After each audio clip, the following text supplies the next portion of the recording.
Halo teman-teman, kami dari kelompok 5 yang terdiri dari Justina Damayanti, NPM 030, Lina Dwi Jayanti, NPM 041, Anang Prihantoro, NPM 072, dan Karmita Miftahul Janah, NPM 100. Nah, pada kesempatan kali ini, kami mempresentasikan mengenai lingkup akuntansi keuangan sektor publik, yaitu accrual basis. Selamat menonton! Saya Karmita, NPM 100 akan menjelaskan mengenai definisi accrual basis. Apa sih accrual basis itu? Jadi, accrual basis merupakan sebuah teknik pencatatan akuntansi yang pencatatannya dilakukan saat terjadinya transaksi walaupun kas belum diterima.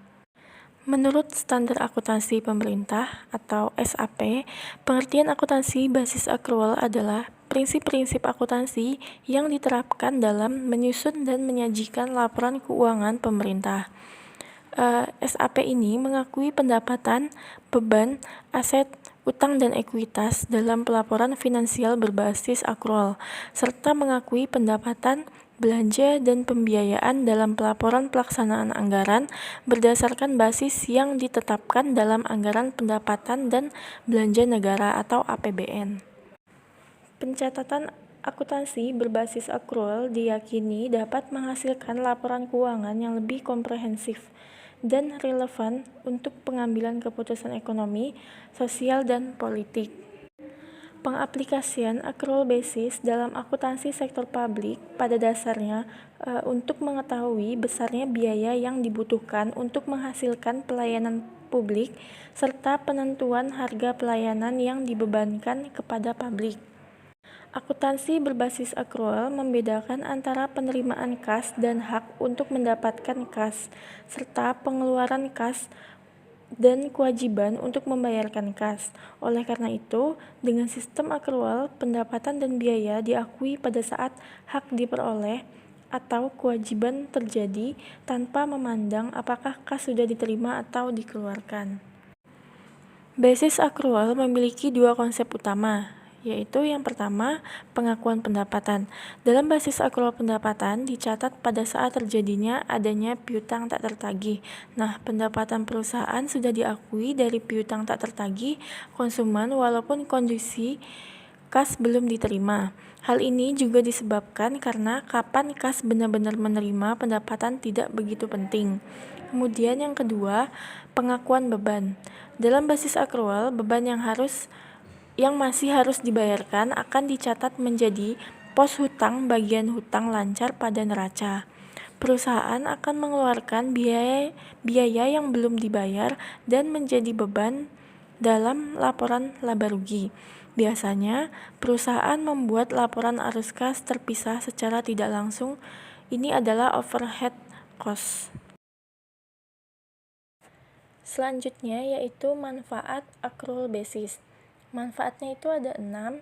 Yang pertama, menyediakan gambaran yang utuh atas posisi keuangan pemerintah. Kemudian yang kedua, menyediakan informasi yang sebenarnya memang kewajiban dari pemerintah.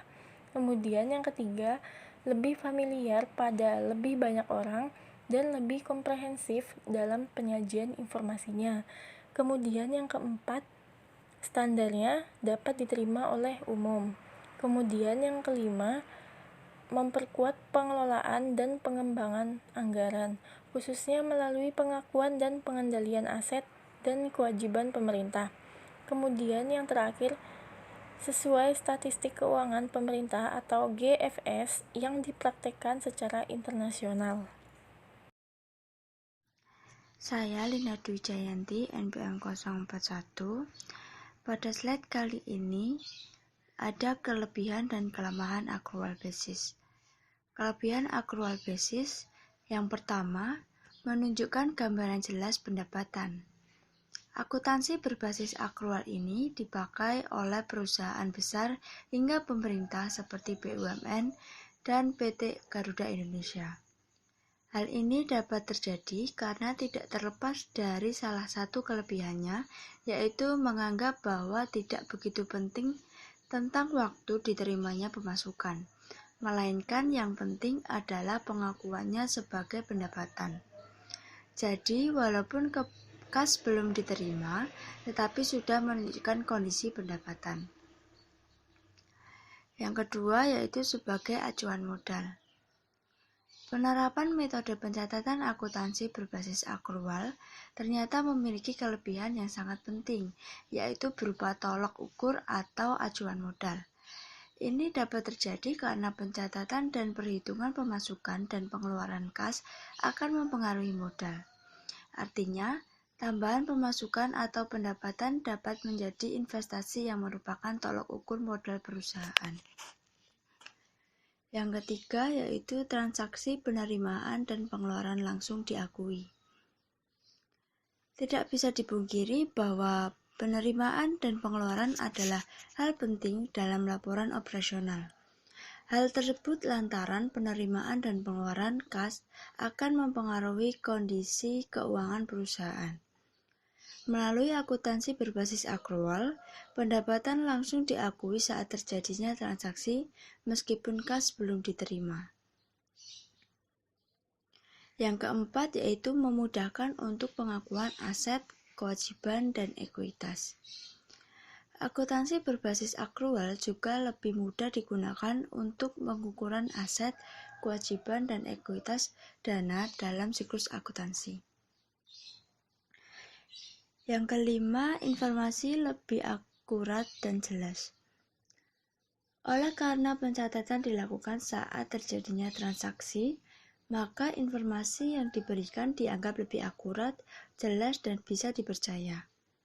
Selain itu, beban juga artinya langsung diakui saat terjadi transaksi sehingga bisa lebih jelas untuk mengetahui pengurangan pendapatan perusahaan karena beban. Yang keenam yaitu mengurangi risiko kerugian jangka pendek dan jangka panjang. Melalui akuntansi berbasis akrual, piutang tidak tertagih tidak akan dihapus secara langsung. Hal ini menjadikan metode penghapusan piutang tidak perlu lagi digunakan. Namun, perlu diperhatikan pula bahwa contoh piutang tak tertagih akan dihitung dalam estimasi piutang tak tertagih. Oleh karena adanya pembentukan cadangan kas tidak tertagih inilah, maka resiko kerugian bisa dikurangi. Selanjutnya yaitu kelemahan accrual basis. Yang pertama, bisa mengurangi pendapatan. Meskipun dalam kelebihannya akuntansi berbasis accrual bisa mengurangi resiko kerugian, tetapi di sisi lain juga bisa mengurangi pendapatan. Hal ini lantaran biaya yang belum dibayarkan secara kas akan dicatat efektif sebagai biaya. Yang kedua yaitu resiko pendapatan tak tertagih.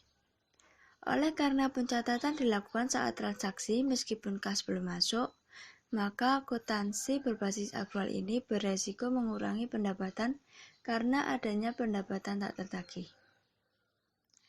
Yang ketiga yaitu pembentukan cadangan bisa mempengaruhi pendapatan.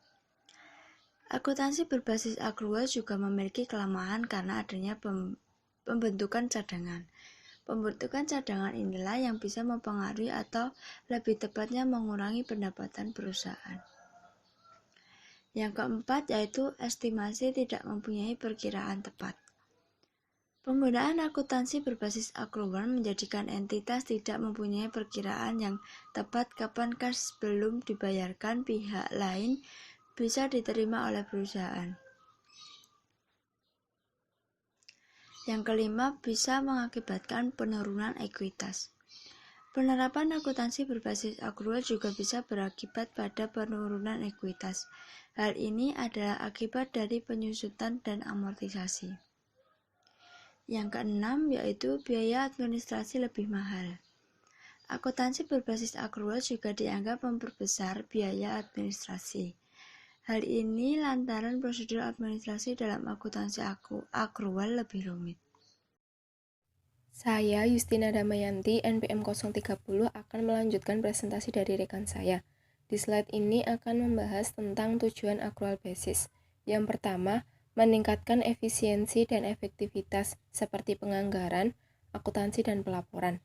Yang kedua, meningkatkan pengendalian fiskal, manajemen aset. Yang ketiga, meningkatkan akuntabilitas dalam program penyediaan barang dan jasa oleh pemerintah. Yang keempat, informasi yang lebih lengkap bagi pemerintah untuk pengambilan keputusan. Yang kelima, mereformasi sistem anggaran belanja. Yang keenam, transparansi yang lebih luas atas biaya pelayanan yang dilakukan oleh pemerintah. Selanjutnya, pada slide ini akan membahas tentang faktor yang membedakan cash basis dan accrual basis. Jika ditarik kesimpulan dari penjelasan, accrual basis dan cash basis merupakan dua basis utama metode akuntansi. Ada beberapa perbedaan yang mendasar antara keduanya, di antaranya, yang pertama waktu. Dari penjelasan dan contoh yang sudah diberikan sebelumnya, sudah sangat jelas bahwa akuntansi berbasis accrual dan akuntansi berbasis kas memiliki perbedaan pada waktu pencatatan. Pada accrual basis, pencatatan segera dilakukan setelah terjadinya transaksi. Sedangkan pada cash basis, pencatatan dilakukan setelah terjadinya penerimaan uang. Yang kedua, ketepatan. Akuntansi berbasis kas kurang efektif digunakan dalam jangka panjang. Kemungkinan hal ini bisa memberikan waktu yang sangat lama bagi Anda menerima dana dari penjualan yang telah dilakukan. Dalam pandangan bisnis, ini sangat merugikan dan tidak ada kontrol pada transaksi non-tunai yang mungkin lebih kompleks. Sedangkan akuntansi berbasis accrual memiliki representasi yang lebih akurat dan memberikan gambaran nyata tentang posisi basis secara real time. Yang ketiga, arus kas. Cash basis merupakan gambaran secara lebih akurat terhadap arus kas yang masuk dan keluar dari sistem. Sedangkan untuk akuntansi berbasis accrual, lebih sulit mempresentasikan laporan kas yang benar.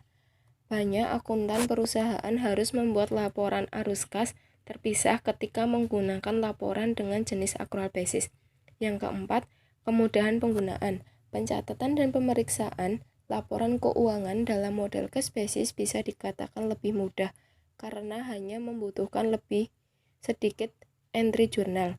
Berbeda dengan akuntansi basis accrual yang membutuhkan lebih banyak entry jurnal pada setiap transaksi yang terjadi. Yang kelima, penerapan industri. Metode cash basis bukanlah metode yang cocok untuk basis dengan arus modal besar dan berputaran bisnis yang cepat. Misalnya, konstruksi atau manufaktur. Jenis laporan keuangan ini dipakai oleh usaha kecil atau usaha yang sedang berkembang. Bisnis dengan tingkat berputaran produksi yang cepat dan modal yang lebih besar banyak menggunakan metode akuntansi accrual basis.